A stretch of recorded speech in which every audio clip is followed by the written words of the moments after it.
চট্টগ্রাম নগরীর আকবর্ষা থানাধীন একেকান মোড়ে হাইকোর্টের নিষেধাজ্ঞাকে বৃদ্ধাঙ্গুলি প্রদর্শন করে একটি গ্রুপের অবৈধ স্থাপনা নির্মাণের প্রতিবাদে সংবাদ সম্মেলন করেন ভুক্তভোগী শওকত আলী ও হাশেম আলী পরিবার। আজ চট্টগ্রাম প্রেস ক্লাবে এই সংবাদ সম্মেলন অনুষ্ঠিত হয়।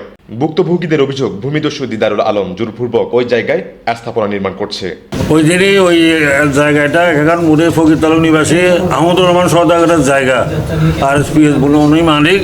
ওই আহমদুর রহমান সওদাগর থেকে আমার বড় ভাই শওকত আলী জায়গাটা খরিদ করেন ফাওয়ার মূলে, আমুক্তর মূলে জায়গাটা খরিদ করার পর ওইটা বিএসএ খাটছিল। এটা বিএস সংশোধনের জন্য আমরা মামলা করি।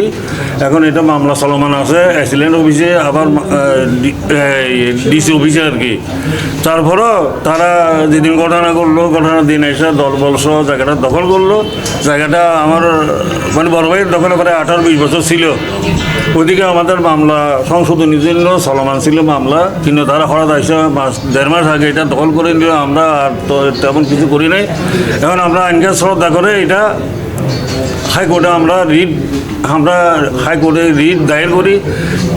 রিট মামলা 1920-2025 মূলে ওই দিন 26 ফেব্রুয়ারি 2025 হাইকোর্টে রিট মামলায় এটা স্টে অর্ডার মানে স্থিতি অবস্থা জারি করেন 6 মাসের জন্য।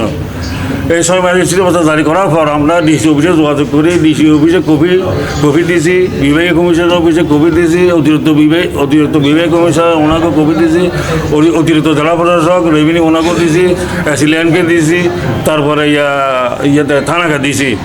বারবার তাদের সাথে যোগাযোগ করার পরও তারা কোনো মানে কাজটা বন্ধ করার ব্যাপারে অ্যাসিলেন্টের দায়িত্ব ছিল ভূমি হিসাবে, অ্যাসিলেন্ট কোনো দায়িত্ব পালন করে নাই। বারবার ওনার কাছে যাওয়ার পরও উনি কাজটা বন্ধ করেন নাই। তারা কাজ অহরহ চালিয়ে যাচ্ছে আর কি।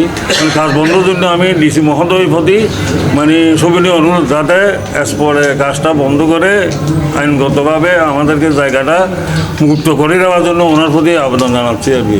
কৃষি রাজাত, চট্টগ্রাম পোস্ট।